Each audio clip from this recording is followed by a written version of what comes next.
Terima kasih Anda kembali bersama kami dalam Power Breakfast. Kembali juga bersama rekan saya Wiki Adrian. Betul, kita sekarang akan menuju ke salah satu acara yang menjadi rangkaian dari KTT ASEAN ke-43 dan sudah ada rekan Keja 7 yang berada di lokasi untuk memberikan update mengenai kegiatan di sana. Selamat pagi Keja, silakan dengan laporan Anda.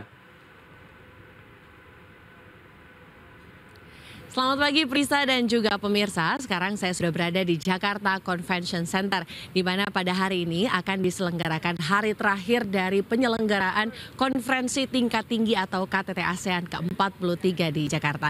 Di mana pada hari-hari sebelumnya, yaitu di hari pertama dan di hari kedua, di mana hari pertama sudah diselenggarakan berbagai pertemuan baik bilateral maupun konferensi dari ASEAN dengan negara-negara mitra dari Asia. Kemudian di hari kedua, yaitu kemarin di 6 September, sudah diselenggarakan berbagai KTT atau pertemuan antara ASEAN dengan negara-negara mitra dari Barat. Dan pada hari ini agendanya akan diselenggarakan KTT ASEAN dengan negara India yang akan dihadiri oleh Perdana Menteri Narendra Modi.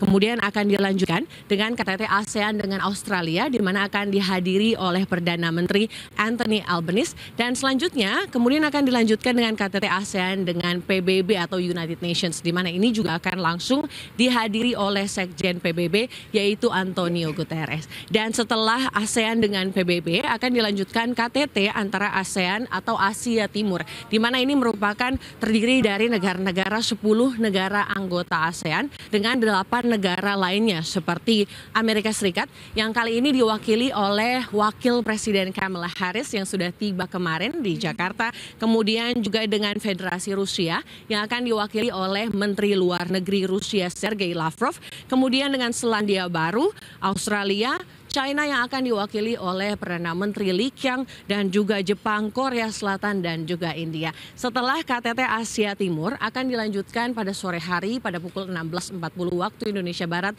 yaitu acara penutupan yang langsung akan dipimpin oleh Presiden Joko Widodo. Di mana penting dan menarik karena pada acara penutupan ini akan ada penyerahan tongkat keketuaan ASEAN selanjutnya kepada Laos. Dan kiranya pada hari ini di hari terakhir dan pada sore hari nanti akan diadakan press conference yang akan langsung dipimpin oleh Joko Widodo. Sementara itu yang dapat kami sampaikan, kami kembalikan ke studio. Baik, terima kasih Keja atas laporan yang sudah disampaikan. Yang menarik adalah terkait dengan KTT antara ASEAN dan juga negara-negara lainnya. Salah satu adalah dengan Amerika, kemudian juga ada Rusia juga, perwakilan dari Rusia begitu ya. Kita akan nantikan nanti kira-kira akan seperti apa output dari KTT ini. Terima kasih Keja, selamat bertugas kembali. Ya, dan selanjutnya kita akan menuju ke salah satu acara yang menjadi rangkaian juga dari KTT ke-43 ASEAN di Jakarta, yaitu Indonesia Sustainability Forum, di mana acara ini akan dihadiri oleh Luhut Binsar Panjaitan, kemudian juga ada Arsyad Rashid, Ketua Umum Kadin Indonesia, dan Kristalina Georgieva. Langsung saja kita akan simak jalannya acara berikut ini. As much as 23 trillion by 2050, with 3 million deaths annually. So this is, I think, the dangers that we are facing in the near future if we don't take action together. We are at a pivotal time in history when our action or inaction will determine the well-being of the generation to come. Everyone needs to step up and act to save future from climate change. Globally, so many things have been put on paper. However, the concrete international collaboration with speed and scale are needed more than ever. That's the reason also we are here this morning. During our decarbonization journey and partnership experience, we realized that every country is different. Different starting points, capacity and capability, and limitation to decarbonize. But climate crisis is a common. The climate crisis is everyone's problem. A failure of a single nation is a failure of the whole world. So we have to work together, no left behind. Therefore, collaboration is needed for everyone to succeed. With the spirit of global collaboration in mind, we initiated Indonesian Sustainability Forum, a forum in which global leaders gather to drive concrete international collaboration in pursuing sustainable and inclusive growth, a platform for stakeholders to forge a partnership and collaboration in driving sustainable businesses and trailblazing the path toward global net zero emission. Indonesia has a critical role in the global decarbonization effort. Indonesia has enormous biodiversity with 95 million hectares of rainforests. Indonesia has a huge renewable potential with 3,600 gigawatts of power, and we will continue to develop our green energy mix. Indonesia has abundant resources and critical minerals that are important for energy transition. Nickel, tin, bauxite, copper in items of global reserve, and we also have a lot of seaweed and others. Indonesia has pioneered some of the largest decarbonization projects and commitments, net zero by 2060 or earlier. $20 billion climate commitment through international partnership, 43% NDC reduction target, and $30 billion cross-border renewable energy investment. Indonesia is open to collaborating and working together in addressing global sustainability challenge. And ISF, we will discuss many important topics of sustainability challenges through the 2-day forum, 10 plenary sessions, and 14 thematic sessions are lined up across 4 pillars of sustainable growth. 1, reducing greenhouse gas emission, as well as the waste generation from economic activities. 2, conserving biodiversity and ecosystem to ensure the well-being of our nature and protect a livable planet. 3, start and scale green economy through new green business building and shifting to more sustainable practices. The last, deploy the financial technology, human capital, and others enables to accelerate sustainable growth. We seek to foster a fruitful and productive discussion among the leaders and key stakeholders present in the next 2 days. I hope through the ISF we can bring home breadth and insight and seeds for an impactful in partnership in pursuing sustainable and inclusive growth. But my own personal message again, let's do something. Let's do something. We're not just talking, discuss here and there, because I've been at many forum, they always come out with only discussion. But this one, I promise you, Indonesia could deliver something to give proof to the world that we are really care about this. Thank you very much.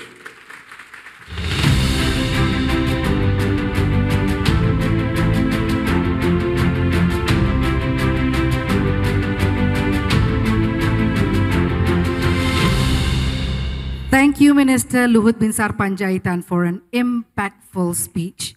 Let's do something as soon as possible. Ladies and gentlemen, now we will continue with a speech by the Chairman of the Indonesian Chamber of Commerce and Industry, Kadin Indonesia. May I kindly invite Mr. Arsyad Rashid.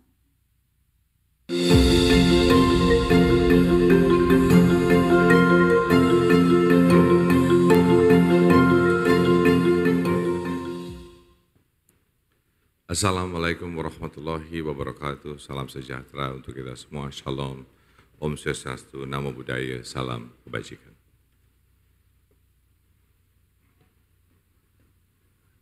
Honorable guests and excellencies, His Excellency James Marape, Prime Minister of Papua New Guinea, Bapak Luhut Binsar Panjaitan, Managing Director of the Coordinating Minister of Maritime and Investment Affairs, Ibu Kristalina Georgieva, Managing Director of the International Monetary Fund, and Pak Budi Karya, the Minister of Transportation of Indonesia.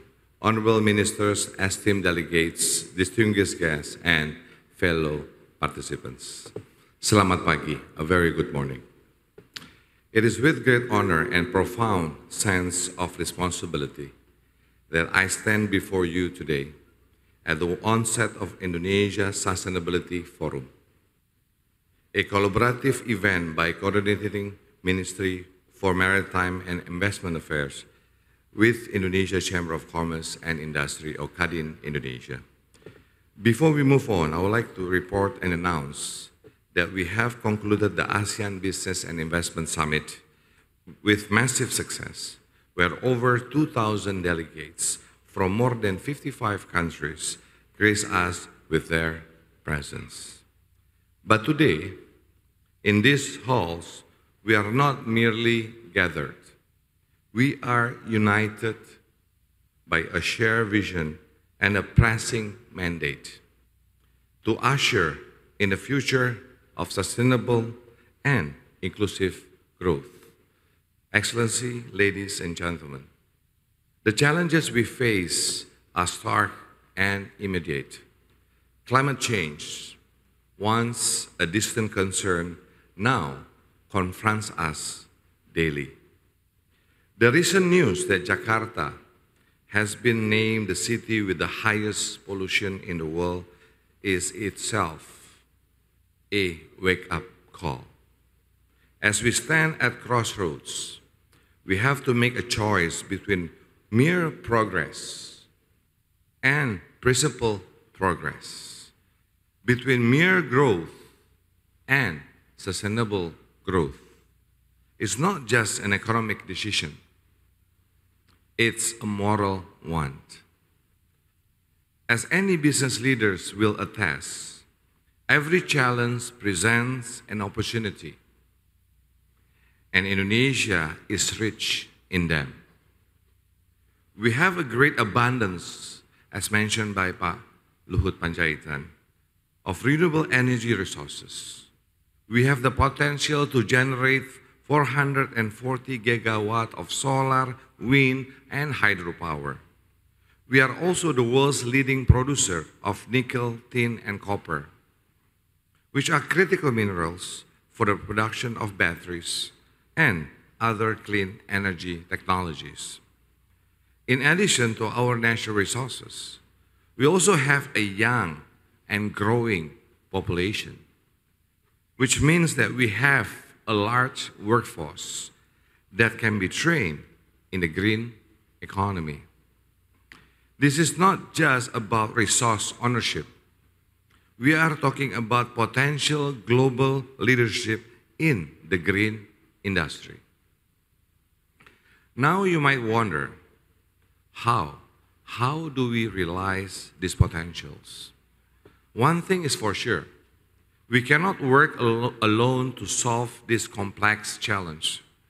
It requires a collaborative effort from all sectors of society. Governments, businesses, NGOs, and civil society. We all have a role to play in achieving sustainability. By working together, we can develop and implement solutions that are both effective and equitable. Some instances how we can actively achieve sustainability. Business needs to invest in renewable energy infrastructures and develop new technology for the production and use of clean energy. While government needs to create an enabling environment for business to invest in the green economy, such as providing tax breaks and incentives. At the same time, all of us must promote education and training in the green economy so that Indonesians have the skills needed in this sector. In order to achieve sustainable development, the Indonesian Chamber of Commerce and Industry, or Kadin, created a concerted environment for all stakeholders. Two of our flagship programs around sustainability are the Kadin Net Zero Hub and the Forest Business Sub-Hub.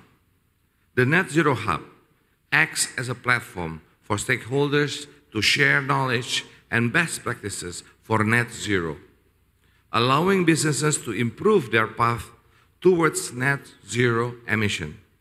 We have extended the scope to include the ASEAN region as well. Regenerative Forest Business Subhub is a multi-stakeholder platform that promotes multi-enterprise forestry in sustainable forest management involving the farmers, NGOs, government, and business sectors. And speaking as the chair of the ASEAN Business Advisory Council, we also have a legacy program called the ASEAN Carbon Center of Excellence, which intends to be another platform for stakeholders to share best practices on the carbon market and carbon trading, and to set up and to set the standards across ASEAN. Along with an extended version of Net Zero catered towards the ASEAN region, these are just some examples of what we can do to promote collaborations and to achieve sustainability, starting with Indonesia at the center. It is in our hands where the power to shape a future resonates with the very essence of sustainability, a future where growth and responsibility walk hand in hand. I truly believe that when we work together, applying the spirit of gotong royong, or what we call it inclusive collaborations, not only we can create a more sustainable future for our planet, but we can also make Indonesia a global leader in the green industry. Terima kasih, thank you. Wassalamualaikum warahmatullahi wabarakatuh.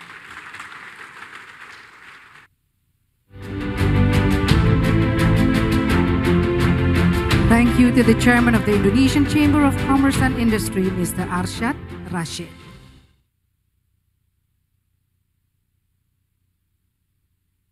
And now it gives me a great honor to invite on stage to deliver a keynote speech, Managing Director of the International Monetary Fund, IMF, Madame Kristalina Georgieva.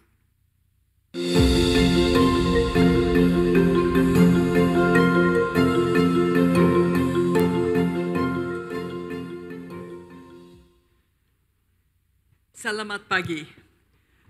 I am very grateful to Pak Luhut for inviting me to take part in today's forum, and I'm very impressed by the strong call for action. Let's do something that he issued to all of us.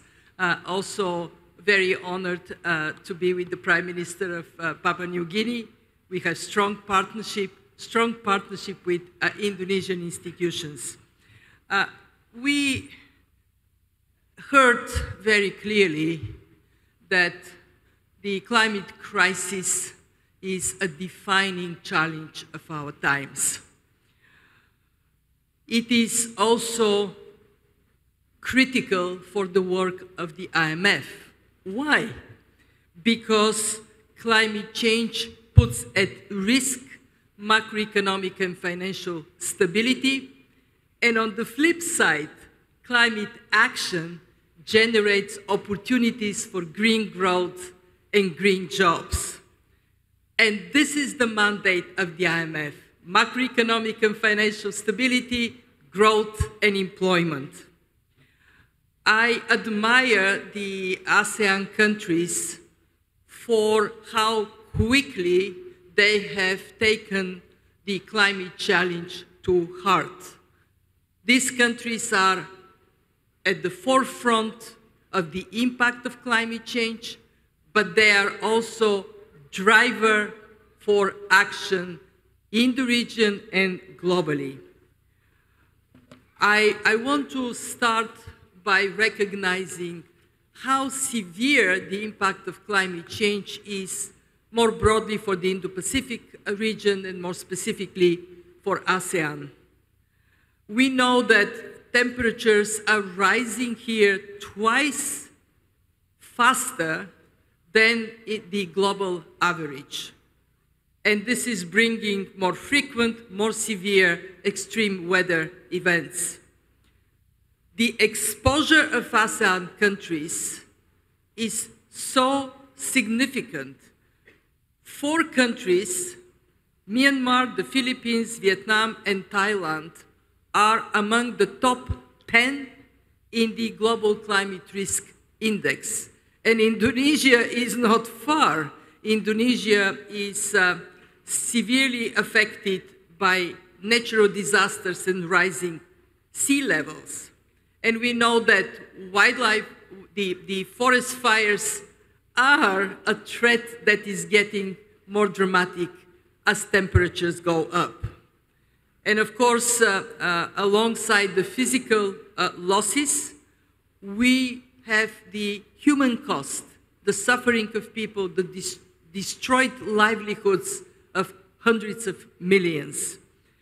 We have estimated economic loss from disasters in ASEAN to around $100 billion on average a year. And more significantly, looking into the future, the countries of ASEAN have 190 million people living below the high tide. 190 million people, for me as a European, when I put it in comparison, this means the population of Germany, Italy, and Spain. Imagine all them living basically under the high tide. This is also 60% of the GDP of these countries at high risk. So what is the good news on this very dire picture? Good news is countries are taking action. What we have seen is all ASEAN countries committing to the Paris Agreement objectives, must pledge carbon neutrality by 2050. Indonesia last year went further by making a commitment to have about 50% of power generation through renewables by 2030. Pak Luhut, bravo, bravo to Indonesia. And we also see many countries in the region on the front line in adaptation efforts. Singapore and Thailand are among the best performers in the world of implementing frameworks for identifying, assessing, and reducing natural disaster risks. And I saw last year with President Jokowi what Indonesia is doing to restore mangroves. Mangroves are a beautiful thing. They are protection against storms. They create more potential for fisheries, and they are a carbon sink. What we also see in ASEAN remarkably is how rapidly private finance is being drawn for climate action. And we heard from Chamber of Commerce how businesses in Indonesia are adapting to a world in which tackling the climate challenge is a top business priority. So what do we contribute? Pak Luhut, on to your call, let's do something. What is the IMF doing? Over the last years, we have transformed the IMF into systemically significant institution in the fight against climate change. First, we integrate both adaptation and mitigation in our policy advice to countries. And we are the strongest voice in favor of pricing carbon so we can have an incentive to accelerate the transition to a green economy. Today, carbon is priced globally on average at $5 a ton. We have calculated that by 2030, it should be $75 a ton. And we strongly believe that we need to move fast on carbon sinks. So the forests of Indonesia, the forests of Papua New Guinea, the mangroves of these countries, they are worth to your people more standing than being chopped down. And you would see us at COP28 driving quicker recognition of the value of carbon sinks. Second, we are a financial institution. We have to put money where our mouth is. Last year, we created, for the first time in the history of the IMF, long-term concessional financing instrument, starting with $40 billion to provide 20-year maturity, 10.5-year grace, below market financing for the green transition. And Prime Minister, I hope Papua New Guinea would be among the next countries benefiting from this instrument. We already have 10 in 1 year, 10 countries, and we strive to serve the membership fast. 3, we know that the financial sector has to adjust to the new world of climate action. And for this reason, we include in our financial sector assessment climate-related financial stability risks. So we do financial sector assessment everywhere. Now we say, let's see what is on your balance sheet. What is that you're financing that needs to be phased out? And how can you advance more adaptation and mitigation financing? 4, we know that decision makers need data to make good decisions. And for this reason, we are advancing our work on including carbon intensity, vulnerability to climate risks in the set of macroeconomic indicators. So Paulo Hood, when you get, or Prime Minister, when you get the health check of your economy, in addition to GDP growth, employment, inflation, balance of payment, you also should be able to see carbon intensity, vulnerability to climate risks. Last but definitely not least, we incorporate good green policies in our capacity development, especially training for ministries of finance and central banks. Because when decision-making changes in that direction, money goes where it should. Let me finish with the following. We talked with the Prime Minister. Who do we work for? We work for our members, but above all, we work for the future of our children. As the Managing Director of the IMF, whenever I am faced with a tough choice, I look at the picture of my 2 grandchildren. What is the right thing to do for the world to be a better place for them? Terima kasih.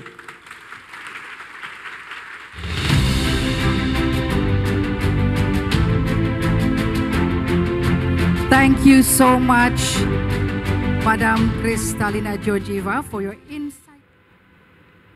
Demikianlah pemirsa speech dari Kristalina Georgieva, Managing Director of the International Monetary Fund, yang dalam rangkaian Indonesia Sustainability Forum. Dan informasi ini menjadi penutup perjumpaan kita dalam Power Breakfast. Namun sebelum kami akhiri pemirsa, kami tampilkan kembali update dari Bursa Efek Indonesia mengenai perdagangan di sesi pertama, di mana IHSG masih turun di 6.995 dan mencoba bergerak ke teritori positif.